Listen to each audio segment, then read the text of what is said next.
വെള്ളത്തിന് മുകളിലൂടെയുള്ള ഒരു പാലം കാണുമ്പോൾ നമുക്കൊക്കെ ഉണ്ടാകുന്ന ചില സംശയങ്ങളുണ്ട്. ഇതെങ്ങനെയാണ് വെള്ളത്തിൽ ഈ തൂണുകൾ പണിയുന്നത്? പണിയുന്ന സമയത്ത് ഈ വെള്ളമൊക്കെ അവർ എന്താണ് ചെയ്യുന്നത്? അങ്ങനെയൊക്കെ അല്ലേ? അതിന് എഞ്ചിനീയർമാരുടെ കയ്യിൽ ഒരു അടിപൊളി മെത്തേഡ് ഉണ്ട്. ഒരു അണ്ടർ വാട്ടർ ബ്രിഡ്ജ് പിയർ നിർമ്മിക്കുന്നതിന് എഞ്ചിനീയർമാർ ആദ്യം ഒരു കോഫർ ഡാം നിർമ്മിക്കുന്നു. ഇത് വെള്ളം തടയുന്നതിനുള്ള താൽക്കാലിക വഴിയാണ്.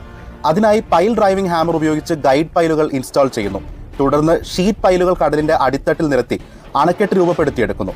വെള്ളം ചോരാതിരിക്കാൻ ഈ പൈലുകൾ ഇന്റർലോക്ക് ചെയ്യും. അപ്പോഴും വെള്ളം പമ്പ് ചെയ്യുമ്പോൾ ഉണ്ടാവുന്ന പ്രഷർ ഡിഫറൻസ് കോഫർ ഡാമിനെ തകർക്കാനിടയുണ്ട്.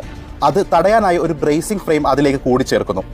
വെള്ളം നീക്കം ചെയ്ത് കഴിഞ്ഞാൽ പിന്നീടുള്ള ചോർച്ച തടയാൻ ട്രെമി രീതി ഉപയോഗിച്ച് കോൺക്രീറ്റ് സീൽ കോഴ്സ് ഒഴിക്കുന്നു.